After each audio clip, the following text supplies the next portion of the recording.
All right, so last week we set a goal of implementing the note-taking strategies that you use in AP Human Geography in your AP World History class. Mm-hmm. I've seen you doing it. So what has made this successful, and what's been the impact? I think what's made it successful is that kids are now taking more of an initiative in how they're actually writing out responses, especially if they know how they're being graded. Mm-hmm. They have a rubric that they keep with them, so they're able to see, like, okay, these are the steps that she's looking for. Mm-hmm. So they keep that rubric with them, so it's kind of a reminder Nice. of how they're going to be graded throughout. Also, it helps with how they're responding to questions. Tell me more. Well, besides restating the question within their response, when they're actually speaking to one another, they're actually like adding more input from what it is that they remember from previous learning and from what they've actually read within class. Nice. They're processing. The critical thinking is much more. Great. It's awesome to see that. That was a great example of leveraging a strength in one of your courses and another one. So today I want to dive into using discourse to respond to data. You are the master at using cold call to respond to data, and I often use you as the exemplar. And so now we're going to particularly look at, again, using discourse to close the gap. So we're going to watch a video, and this is what I want you to record while we watch. So if you want to write down this question so you know, while we watch, record what actions the teacher takes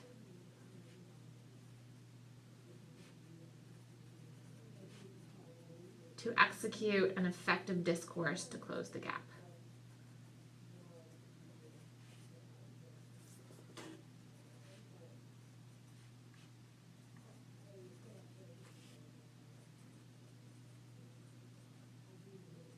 Great. Can you read back to me? What are we looking for? Your recording action steps is more importantly the teacher steps on how they effectively close the gap on discourse. Effectively close the gap using discourse. Using discourse. So discourse is like the discussion. Yeah. Right? So how are they using this like discussion to close the gap or the error, the student error? Okay. Read it back to me one more time. All right. Record action steps that the teacher uses to effectively close the gap using discourse. Perfect. Okay. So here's a video.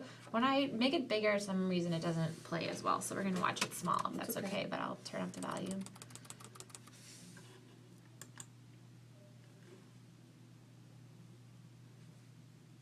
Need your help and evaluation because Ms. Rodriguez and I saw two common answers for flag 1. So for flag 1, we have the black, white, and gray. And I wrote in gray since I don't have a gray marker. Say that's okay.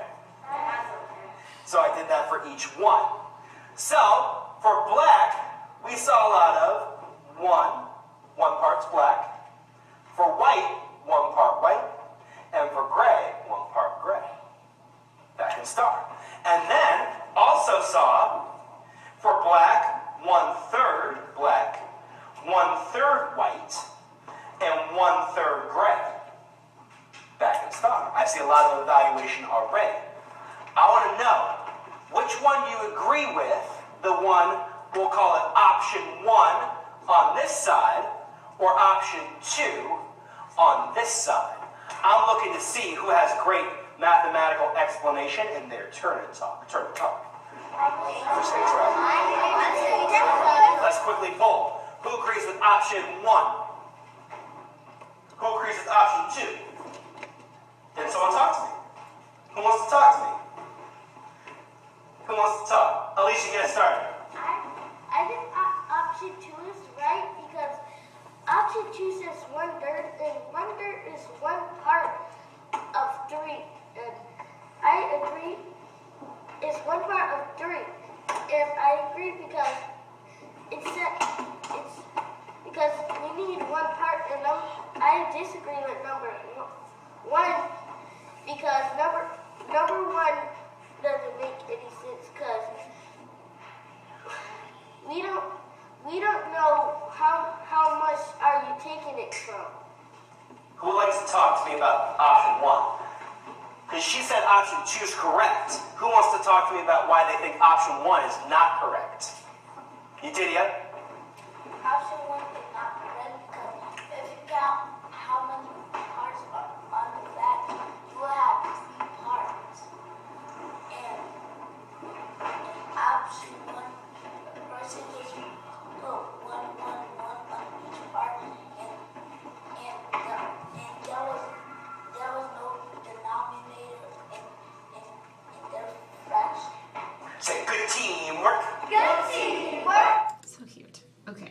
or what are the moves he used?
Great.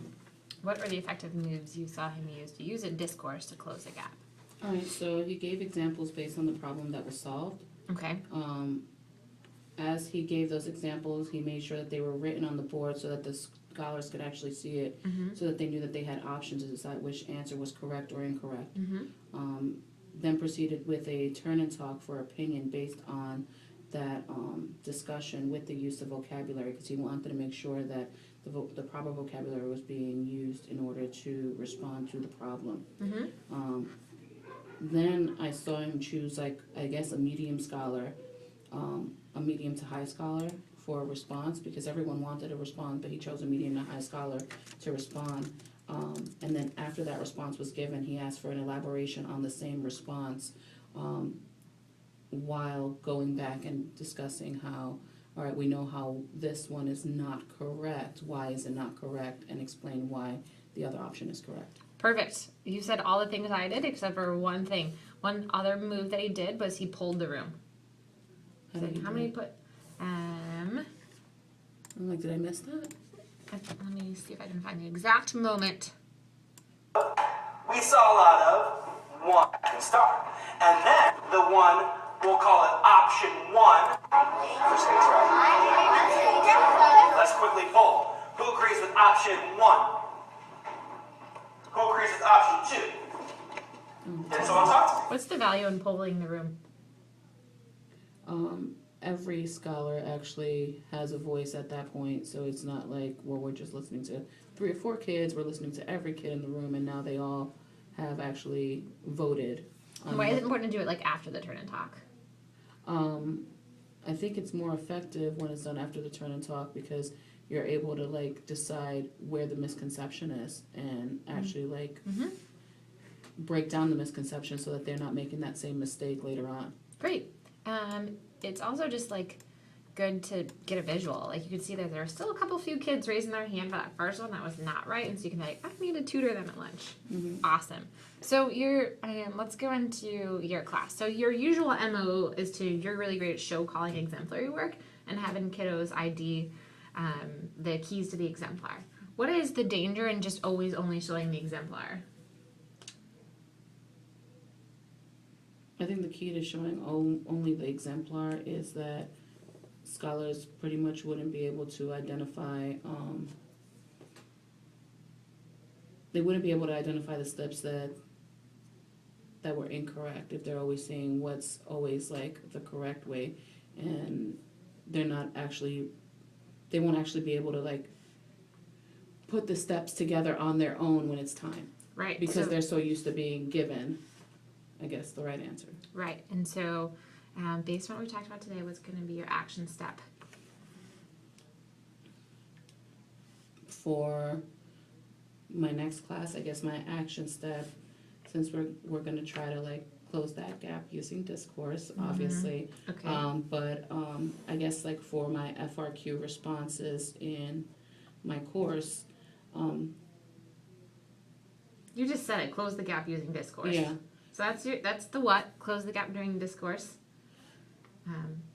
but I'm assuming that it's like besides making like, I think it's still going back to using like right is right, like making sure that I agree. That's a part of it. that is, it's like it's still going back to what right is right, where you're looking for the responses, but at the same time having the kids come up with why the right answer is the right answer. Right, and that's what this action step is going to do. So let's get in concrete language, and we're going to zoom in on the right is right part when we do the plan before practice, the practice. So the action step for next week, the what, is use guided discourse to close a gap.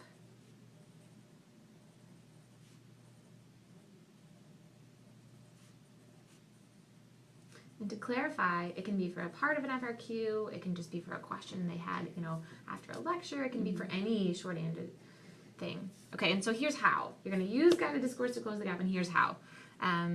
4 things. 1, you're going to select an all the way right and an almost right piece of work.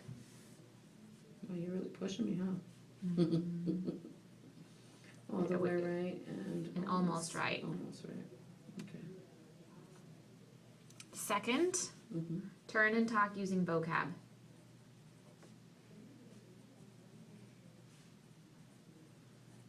Okay. Third, poll the room. Okay. And last, how are you going to close it out? I guess last it would be asking for elaboration on the actual same response. Medium, high, low to stamp. Yeah.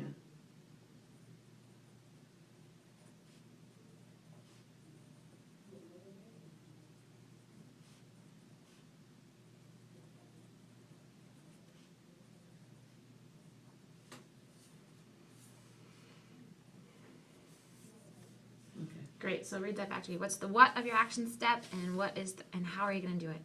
All right, so using guided discourse to close the gap, even if it's part of an FRQ or even a short answer, looking for all the way right and almost right responses, having the students turn and talk using the vocabulary, poll the room, asking for elaboration on response with medium, high to low kids. Perfect. All right, let's plan a little bit into your lesson for Monday, and we'll practice it. So Monday, the short answer part of your do now for AP Human Geography. Let's take a look at that. Okay. Okay, so here's the question. It was, I just had it pulled up. It's the lingua franca and English and how the other ones are increasing popularity. Pretty much less used. What they have to realize is like how English is the major role and how like the less used languages that have been extinct are coming back into revival. They have to show the 3 distinct factors promoting that revival of that minority language and how it's changed within globalization. Okay. So as remember that when we work on these answers, let's for now just put in like the play.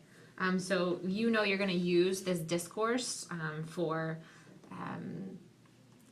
you're going to use this discourse when you're going over this FRQ. And so let's go into your lesson plan in chalk. Okay.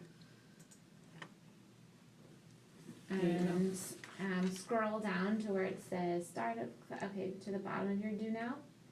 Right, and underneath your do now, we want to write in your plan for how you're going to debrief. So if you put What wrong class? That's all right. No, it's the right class. Yeah. So underneath this do now, you can put FRQ do now debrief or something like that. All right, so FRQ. Debrief. Okay. And am I writing down these steps? Yeah. What's the first part? The first part is select an almost right and all the way right. So I would just put underneath it part 1.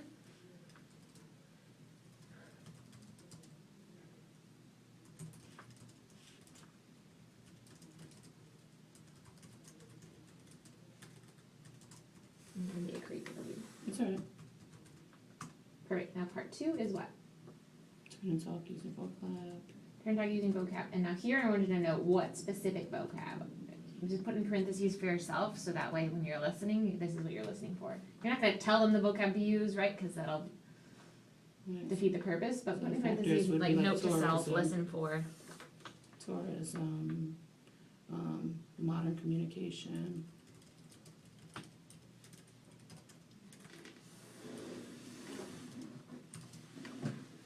Nationalism.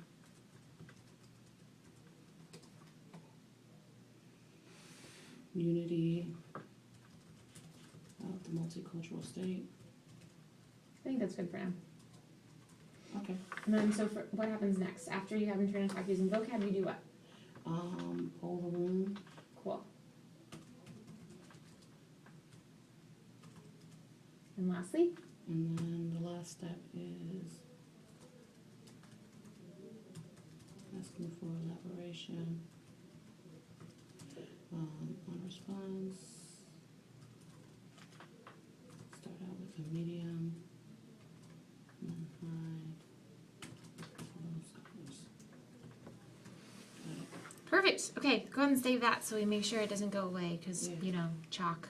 No, it automatically saved this time. Oh, great. Okay. Like So, usually it deletes on me, but this time it's saved. great. We're going to practice how this is going to play out in class on Monday because we know there's, 24 class days left in the AP exam. Yeah. And so before we take it live, I want you to map out what is an all the way right response for this and what is an almost right response. So I have a marker for you. Plan it out here real quick or somewhere on your paper before we write it up on the chart paper. Okay. What do you anticipate would be what do you know is the all the way right answer? And then what do you anticipate might be an almost right answer you'll see from kids? Okay. I know kids will probably bring up, like Take your time. grandparents. Make it be a complete sentence too, because we want to show Oh. exactly what you're gonna pull up two actual pieces of work in class that you Alright. see from kids when you circulate. Let me get the question. Okay. So you need to know, like on Monday when you're circulating, you're looking for one that's almost right, and you're looking for one that's totally right, because you're going to call those two pieces of work in order to execute this. The three distinct factors.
that promote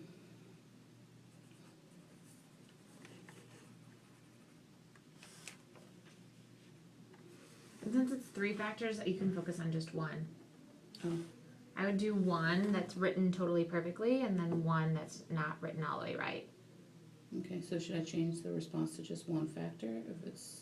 No, I think a common gap we've seen in your class is where they'll state something instead of explain it, for example. Yeah. So maybe that would be an, not all the way right answer. Okay. Because what does the prompt say? It says explain, So right? it says discuss. Discuss, right? So they're discussing. So all the way right would be one that's actually discussed one of them, and then an almost right would be one that's just stated. That's stated. Okay. So real quick, not real quick, as long as you need, write one that's all the way right that discussed it, and one that's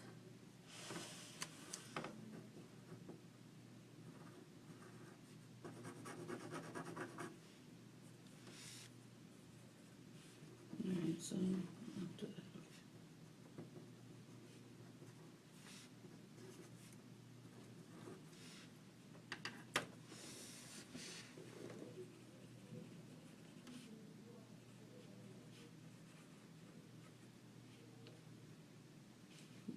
So we're missing the explanation of.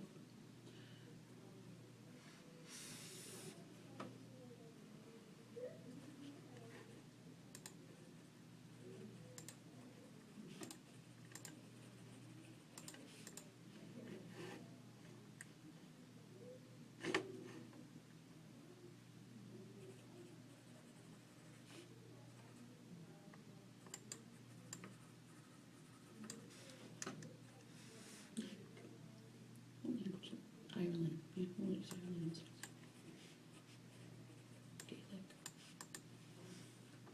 Gaelic. All right. All right, tell So- me the one that's all the way right that you Alright, wrote down, and so- the one that's almost right. All right. So all the way right would be them stating, a factor that promotes the revival of a minority language in the face of globalization is when groups other than the government try to use their culture by having their elders teach the young the language. That would be an all the way right, because they're talking about how the government is trying to use the language, but how you still have elders that are promoting the language so that it doesn't become extinct. Got it. Okay. Nationalism, this is the not like halfway right, but not all the way, because they didn't finish Okay. Tell the me. portion. If they say that national policies are increased in a government, they would have to, in order for nationalism to be increased by government, they would have to have added that an indigenous language became reestablished. For example, like Ireland with the Gaelic language. Okay. Okay. So if you're all the way right, you're going to talk about how the government has this policy, but also like but elders are still teaching the native language, like Native Americans. right. And then the second, and so that's right because it discussed it. It said even though this is happening, this counteraction is happening. But the second one, you're going to say just that the government did this. So they're stating it back, but they're not discussing it. Perfect. So let's capture that up there. Here's a marker for you, Okay. and then we're going to take it live. And on Monday, you can either use this or you can circulate and select actual student work. It's up to you. All right.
and then write down the one that's Halfway. mhm.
Great. Okay, so I'm gonna jump in and model it. Okay.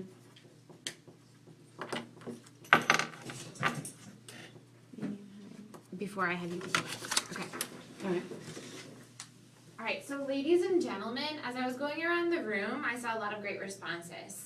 I have two responses here for that last question I'm going to do now. The first says, a factor that promotes the revival of a minority language in the face of globalization is when groups other than the government try to use their culture by having the elders and the grandparents teach their young the language. An example of this would be the Native Americans, or my grandmother trying to teach me Gaelic. This other answer says, factor that promotes the revival of minority languages in the face of globalization is nationalism policies that are increased in government. This is a real thing. The government does have policies. So I want you to turn and talk, and we're going to vote after this. Which one better answers the prompt? When you turn and talk, use the vocabulary from our language and culture and politics units. Turn and talk. Go. All right, ladies and gentlemen, let's bring it back. Raise your hand if you think the better answer is A. B? Great. Andre, what do you think is the better answer? Michael. Christian, let's stamp that. What's the better answer and why? Okay, what did you notice about my model?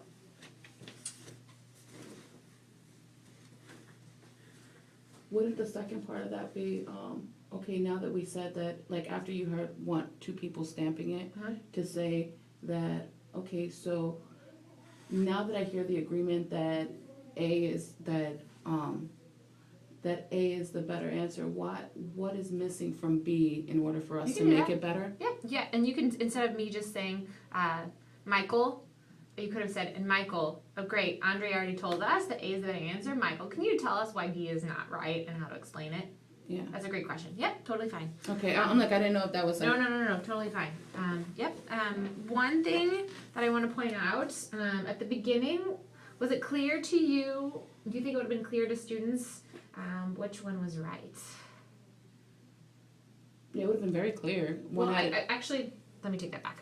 Okay. My goal in modeling this for you is I wanted to just show that I didn't want to make it clear to kiddos which one was right. You want to have like no bias, right? Yeah. You want them to really be like thinking about it. Whereas if I would have just like talked a lot about A and just been like, and then B says this or something like that, they would have been like, oh, she clearly doesn't like B. Yeah. Right? So you're trying to remain neutral when you're presenting the two options. That was my point in modeling Yeah. that. Okay, what questions do you have before you take it live? So the opening, okay, based on these two responses to the prompt, right? Mm-hmm. The first thing that you're doing, because it's like obviously like we've already discussed these prompts, now they're turning and talking about this. Okay. When you're pulling the room. Then pull in the room. And hiding. I hope I did this right. That's what we're practicing. Yeah, that's what we're practicing. So in this first round, you're going to be the teacher, obviously. Don't break character. Okay. I'm going to be all the students. All of them. Are you ready?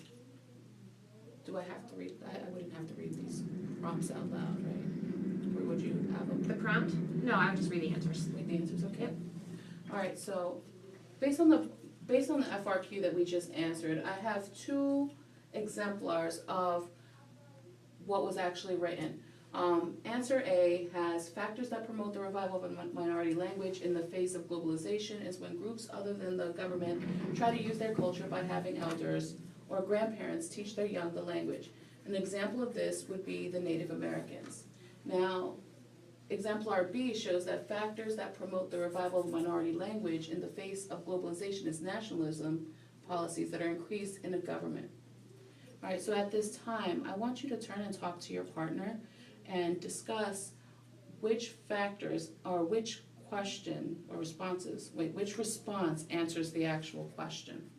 All right, go. Well, I think it's the second one that talks about nationalism. I agree. Okay. All right, back in 3, in 2, and in 1. All right, Paige, can you please tell me? Wait, stop. Pull the room. I'll pull the room. Mm-hmm. They just turned and talk. Oh, you turn and talk, you pull. Yep. Turn and talk, pull. Yep, pull the room. Got it. Mm-hmm. All right, so turn and talk. All right, back in 3, in 2, and in 1. All right, so show of hands. How many of you feel that A is the response that shows the factors? Thank you. 1, 2, 3, 5. Great. All right, and how many of you chosen B?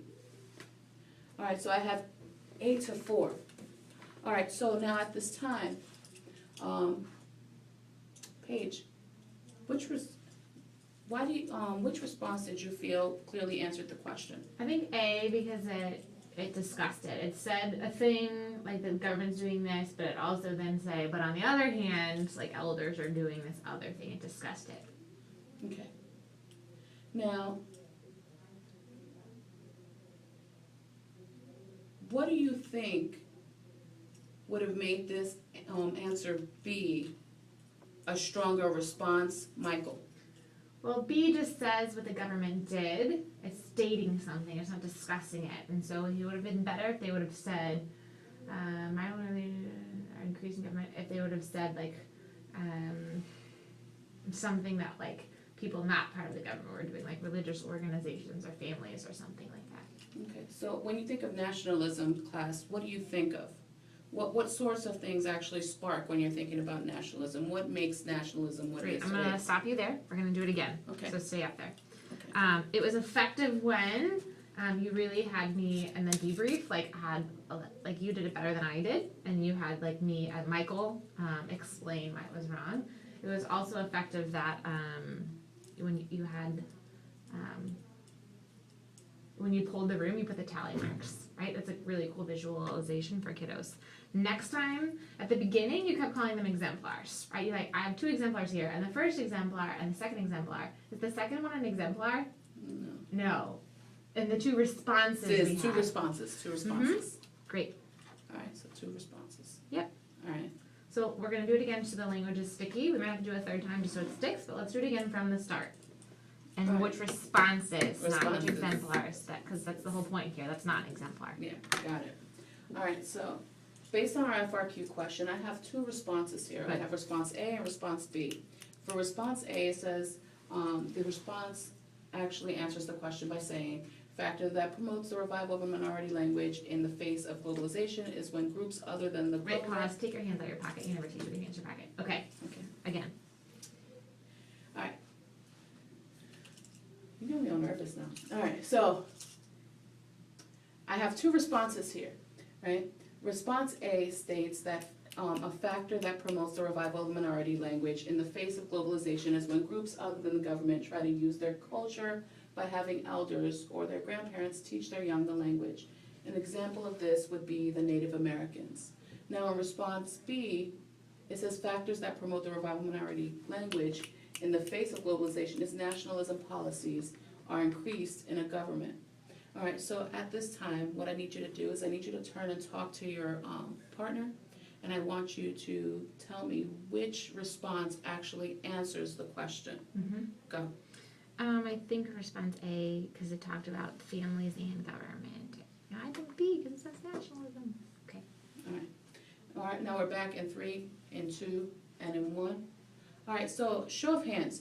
How many of us thought that response A answered the question? How many of us believe that response B answered the question? All right, Kenneth, why do you feel that response A answered the question? Great. I'm going to stop you there. How did that second time feel better? It felt better, but what I should have done, now I'm going to critique myself. Tell me how it felt better, and then tell Okay. me the feedback you would give yourself for the Okay. next time. All right, so it felt better because one, I was using the right language. Mm-hmm. All right, but two, I think that it went faster. Mm-hmm. So as opposed to like just thinking of what the language was that you were trying to say or what you were trying to bring across at that moment, it just, like if you're faster about the response that you're giving and what you're looking for, then the room is going to be faster because they're going to be feeling that same energy. Great.